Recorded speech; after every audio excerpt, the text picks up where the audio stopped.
Hello दोस्तों, नमस्कार। मैं विनोद कुमार आप सभी का स्वागत करता हूं जागृति ऑनलाइन क्लासेस के अंदर। तो चलिए स्टार्ट करते हैं। आज हम करेंगे कुछ इंपोर्टेंट क्वेश्चन प्रतिरक्षा तंत्र के यानी इम्यूनिटी सिस्टम के very very important question solve करेंगे। सबसे पहला क्वेश्चन है, फर्स्ट क्वेश्चन है, सभी समझना ध्यान से, और बहुत ही ज़्यादा इंपॉर्टेंट क्वेश्चन है। बुक के पीछे वाले क्वेश्चन है और बहुत ज़्यादा इंपॉर्टेंट क्वेश्चन है। सबसे पहली बात, प्रतिरक्षा में प्रयुक्त होने वाली कोशिकाएं निम्नलिखित में से नहीं पाई जाती हैं। प्रतिरक्षा में प्रयुक्त होने वाली कोशिकाएं जो एक ऑर्गन जिसके अंदर नहीं पाई जाती हैं, अस्थि मज्जा के अंदर, बोन मैरो के अंदर WBC पाई जाती है, हम सभी को पता है। आमाशय के अंदर यकृत की बात करेंगे, यकृत के अंदर पाई जाती है, यकृत के अंदर कूफर सेल्स पाई जाती हैं। और लसिका पर्व ये तो प्रतिरक्षा के लिए होती हैं, ठीक है, प्रतिरक्षा के लिए होती है। तो किस में नहीं पाई जाएगी? अमाशय के अंदर। जब हमने अमाशय पढ़ा था तो अमाशय के अंदर हमने नहीं देखा था कि इसके अंदर प्रतिरक्षा कोशिका इसके अंदर पाई जाती हैं, ठीक है। तो किस में नहीं पाई जाती? तो वो नहीं पाई जाएगी किसके अंदर? अमाशय के अंदर नहीं पाई जाएगी। यहाँ पर बात आती है कि प्लाज्मा कोशिका निम्न में से किस कोशिका का रूपांतरित स्वरूप होती है? जो प्लाज्मा सेल होगी वो कौन सी कोशिका के द्वारा बनाई जाती है? तो बी लसिका के द्वारा बनाई जाती है, न्यूट्रोफिल के द्वारा, टी लिम्फोसाइट के द्वारा, या ख ग दोनों? तो न्यूट्रोफिल के द्वारा नहीं बनी जाती है, टी लिम्फोसाइट के द्वारा भी नहीं बनी जाती है। बी लिम्फोसाइट हमने देखा था कि बी लिम्फोसाइट क्या करेगा? प्लाज्मा कोशिका का निर्माण करेगा। किसका निर्माण करेगा? प्लाज्मा सेल का निर्माण करेगा। और ये क्या बनाने का काम करेगा? एंटीबॉडी बनाने का काम करेगा। आप सभी को इतनी बातें याद आ रही होगी कि प्लाज्मा कोशिका होगा। हाँ, बहुत बढ़िया। जो प्लाज्मा कोशिका होती है वो प्लाज्मा कोशिका किसका निर्माण करने का काम करेगी? हाँ, तो प्लाज्मा कोशिका किसका निर्माण करेगी? वो प्लाज्मा कोशिका निर्माण करेगी, एंटीबॉडी का निर्माण करेगी। और प्लाज्मा कोशिका को किसने बनाया? बी लिम्फोसाइट ने। किसने बनाया? बी लिम्फोसाइट जो सेल होगी वो किसको बनाने का काम करेगी? वो प्लाज्मा कोशिका को बनाने का काम करेगी। चलते हैं आगे।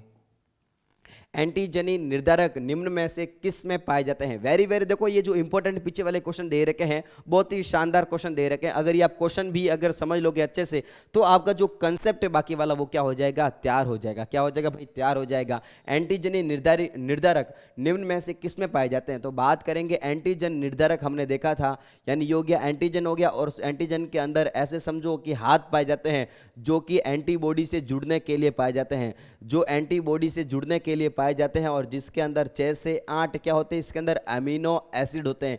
क्या होते हैं? उसके अंदर अमीनो एसिड होते हैं। और ये जाके पाए जाते हैं किसके ऊपर जुड़ जाते हैं? एंटीबॉडी के साथ में जुड़ जाते हैं। तो बताओ ये कहां पर देखी थी संरचना? तो हमने देखी थी सर, ये संरचना कहां पर देखी थी? हमने एंटीजन के ऊपर। कहां पर देखी थी हमने? एंटीजन के वहां पर देखी थी हमने ये संरचनाएं। तो सबसे पहले बात आती है कि आईजीएम प्रतिरक्षी के ऊपर थोड़ी पाई जाती है। ये तो किसके ऊपर पाई जाती है सर? ये तो पाई जाती है एंटीजन। किसके ऊपर पाई जाती है? एंटीजन। और एंटीजन को क्या बोलते हैं हम हिंदी में? प्रतिजन बोलते हैं। बात में आगे क्या? तो इसका आंसर क्या हो गया भाई? अपना प्रतिजन हो गया।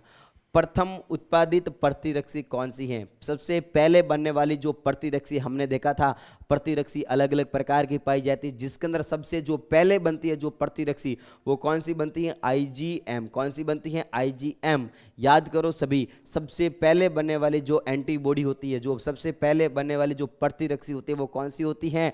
आईजीएम होती है। कौन सी होती है भाई? आईजीएम।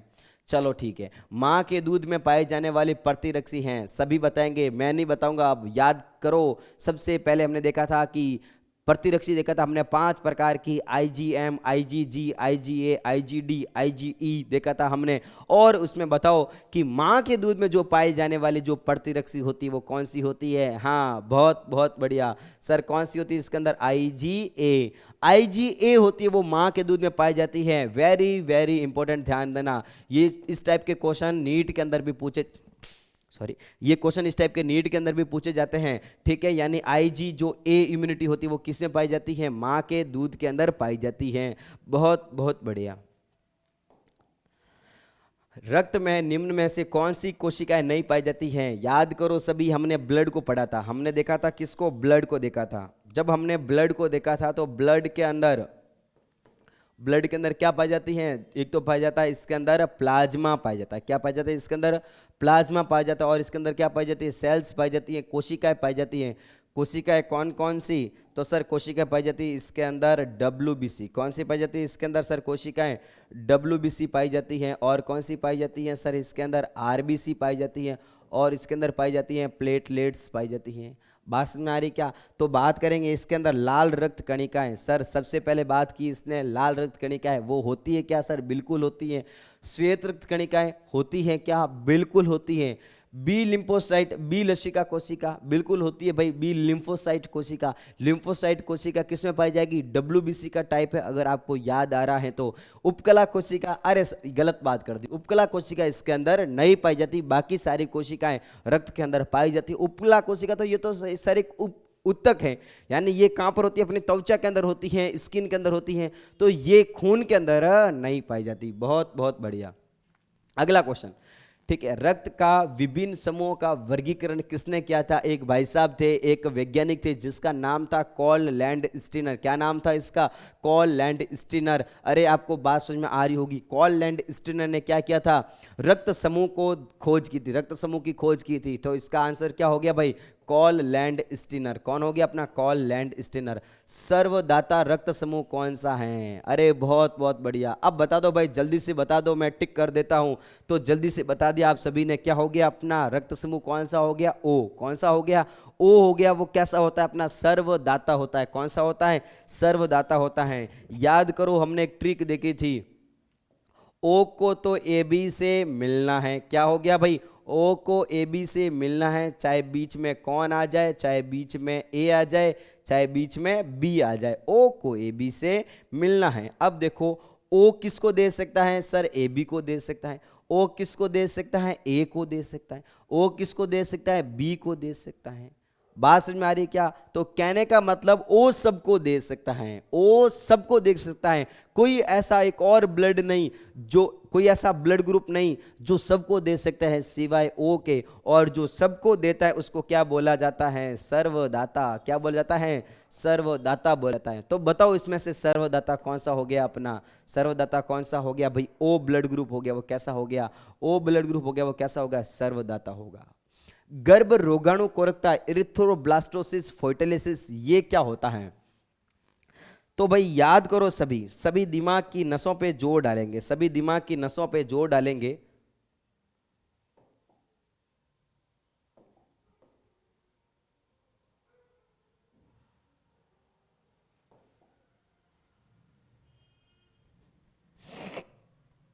ठीक है,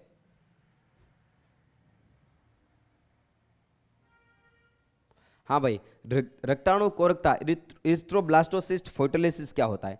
इरिथ्रोब्लास्टोसिस, फोइटोलिसिस हमने देखा था कि जब RH नेगेटिव, RH नेगेटिव क्या हो यहाँ पर?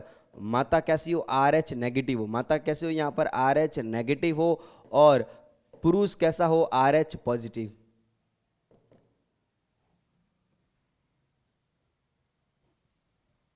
ठीक है, यानी जो स्त्री है, जो महिला है,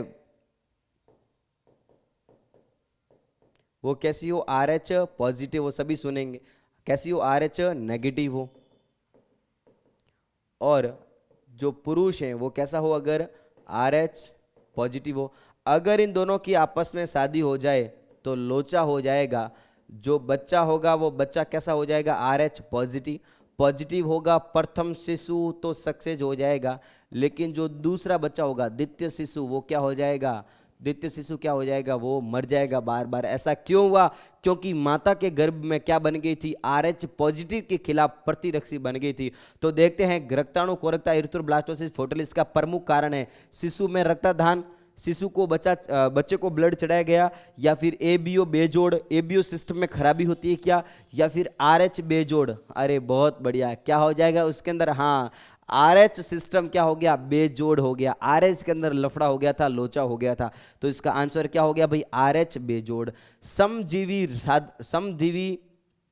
आधान, ठीक है, क्या हो गया भाई अपना? समजीवी जो आदान होगा, समजीवी जो आदान होगा वो क्या होगा? समजीवी आदान कहने का मतलब क्या हो गया? समजीवी कहने का मतलब ब्लड को उसी व्यक्ति के अंदर ट्रांसफर करना। देखो नाम क्या हो गया अपना? समजीवी। नाम क्या हो गया? समजीवी। समजीवी, समजीवी कहने का मतलब क्या हो गया, एक पर्सन हो गया और इसी का ब्लड उसी व्यक्ति को चढ़ाना क्या कहलाएगा, अपना समजीवी कहलाएगा। दो देखे थे हमने, समजात, और दूसरा कौन सा देखा था हमने, समजीवी। समजीवी कहने का मतलब क्या हो गया, ब्लड को उसी व्यक्ति के अंदर चढ़ाना। तो समजीवी साधन कहने का मतलब क्या हो गया, ये आधान है। गलतियां दे रखी हैं बुक के अंदर, व्यक्ति के स्वयं को संग्रहित रक्त चढ़ाना या अन्य व्यक्ति से संग्रहित रक्त, भेड़ का संग्रहित रक्त, गलत गलत बात। ऑप्शन क्या हो गया, अपना फर्स्ट वाला सही हो गया, यानी उसी व्यक्ति का ब्लड उसी व्यक्ति को चढ़ाना क्या कहलाएगा, अपना समजीवी आधान कहलाएगा। क्या कहलाएगा, समजीवी आधान कहलाता है। चलो ठीक है, नेक्स्ट बात करते हैं। रक्तदान के दौरान बढ़ती गई असावधानियों में कौन सा रोग नहीं होता, कौन सा रोग नहीं होता। अगर रक्तदान हमने गलत कर दिया, अगर रक्तदान हमने गलत कर दिया तो कौन सी बीमारी हो सकती है, कौन सी बीमारी हो सकती है, समझना। कौन सी बीमारी हो सकती है, हेपेटाइटिस हो सकती है क्या, बिल्कुल हो सकती है। रुधिर लयनता, रुधिर लयनता कहने का मतलब क्या हो गया, रुधिर लयनता कहने का मतलब अगर हमने एबीओ सिस्टम अगर सही नहीं मिलाया तो क्या हो जाएगा, ब्लड खराब हो जाएगा, खून खराब हो जाएगा, एंटीबॉडी बन जाएगी, इसको बोलेंगे हम एग्लूटिनेशन बोलेंगे, हीमोलाइसिस हो जाएगा, आरबीसी टूट जाएगी, ऐसा होता है। ये भी होगा। क्रूर्जफेल्ड जैकब रोग, ये भी हो सकता है। तो बताओ कौन सा नहीं होगा, मलेरिया नहीं होगा। अरे ये तो मच्छर के काटने से होता है, ये तो मच्छर के काटने से होता है। तो मतलब कहने का मतलब क्या हो गया कि जो भी अपना जो मलेरिया रोग होगा, वो जो मलेरिया रोग होगा वो खून के मतलब गलत खून मिलान के कारण मलेरिया रोग नहीं हो सकता, बाकी सारे रोग हो सकते हैं।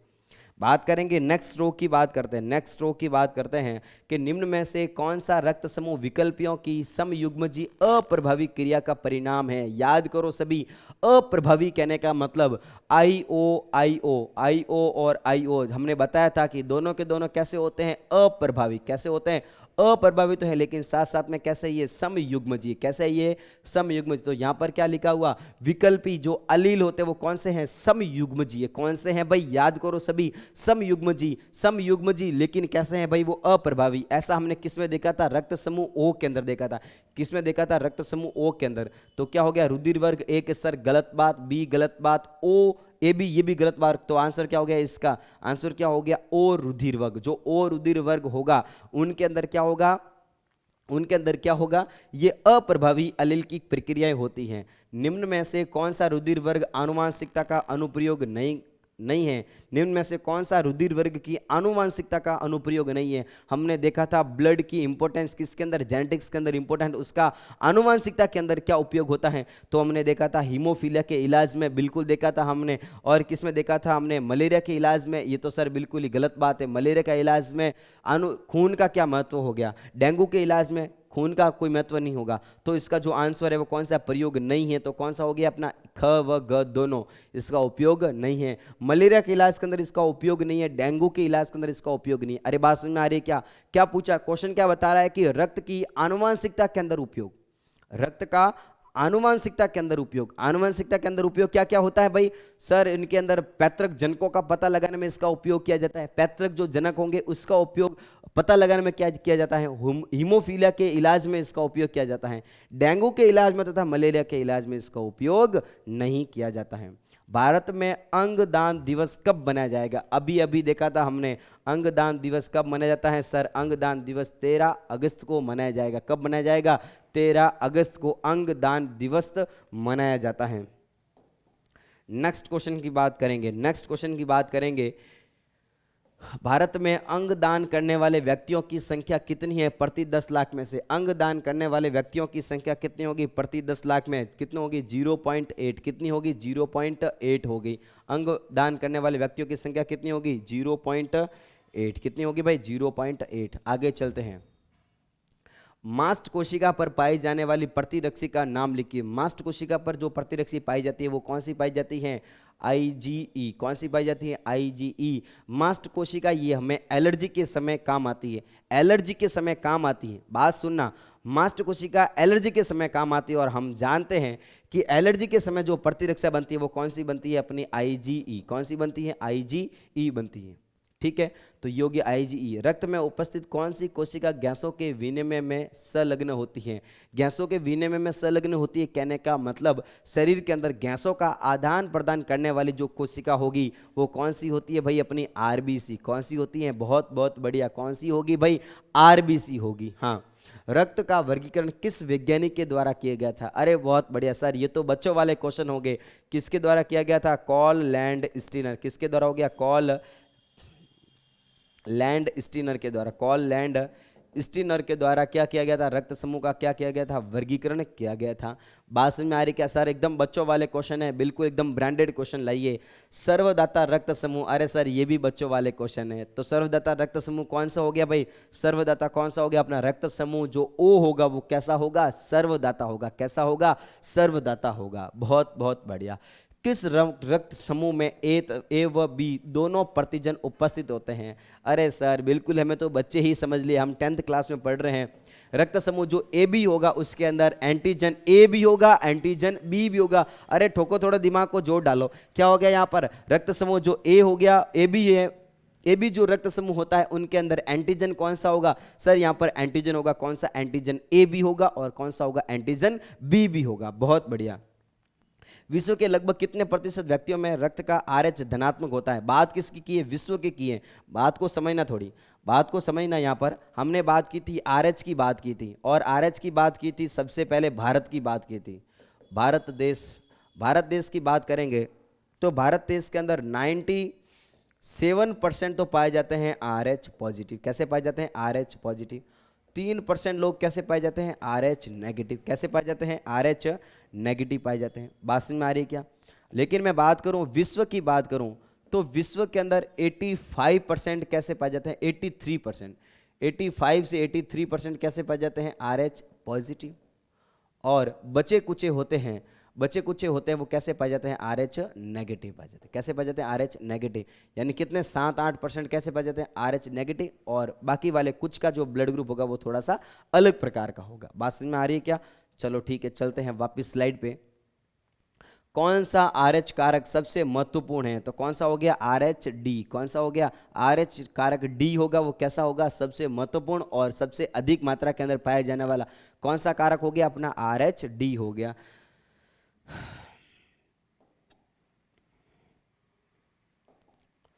चलो भाई बात करेंगे, क्वेश्चन की बात करेंगे आगे। प्रथम रक्तदान किसके द्वारा संपादित किया गया था? प्रथम रक्तदान किसके द्वारा किया गया था? डैनियल बैप्टिस्ट के द्वारा किया गया था। जीन बैप्टिस्ट के द्वारा। किसके द्वारा किया गया था? जीन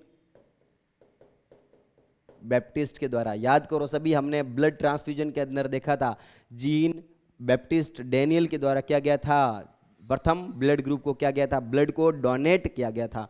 बहुत बहुत बढ़िया। समजात आधान क्या होता है? समजात आधान क्या होता है? हमने देखा था जो आदान होगा वो 2 प्रकार का होता है। आदान 2 प्रकार का, एक कौन सा होगा? अपना समजात, और दूसरा कौन सा? समजीवी। एक कौन सा होता है? समजात, और दूसरा कौन सा हो गया? समजीवी। समजात कहने का मतलब एक व्यक्ति का ब्लड है, व्यक्ति कौन सा? ए, उसको व्यक्ति बी के अंदर लगाया। अगर व्यक्ति ए है, उसको व्यक्ति हमने बी के अंदर अगर हमने ब्लड लगाया है तो क्या कहलाएगा? अपना समजात कहलाएगा। समजीवी किसे बोलेंगे? व्यक्ति अगर ए है, उसका ब्लड वापस व्यक्ति ए को ही लगाया, ये क्या कहलाएगा? समजीवी कहलाएगा। व्यक्ति, उसी व्यक्ति के अंदर वह आदान जिसके अंदर उसी व्यक्ति का ब्लड उसी व्यक्ति के अंदर चढ़ाया जाता है, क्या कहलाता है? मेरा समजीवी। जीव समान है, जीव समान है, सुनो भाई, जीव समान है, क्या कहलाएगा? समजीवी कहलाएगा। और अगर जीव अलग अलग होंगे क्या कहलाएंगे? वो समजात कहलाएंगे। भारत में अंगदान दिवस कब मनाया जाता है? सर अंगदान दिवस मनाया जाता है, कब मनाया जाएगा? वो 13 अगस्त को। कब मनाया जाएगा? 13 अगस्त को मनाया जाता है, अंगदान दिवस के रूप में मनाया जाता है। हाल ही में देहदान करने वाले 2 व्यक्तियों के नाम लिखे। हाल ही में देहदान करने वाले 2 व्यक्तियों के नाम लिखे। ध्यान देना, व्यक्तियों के नाम यहाँ पर पूछा गया है। तो अंगदान की घोषणा की है वो अलग है, अंगदान की घोषणा की है वो अलग है। हाल ही में जो देहदान किया वो किसने किया है? विष्णु प्रभाकर ने। किसने क्या है? विष्णु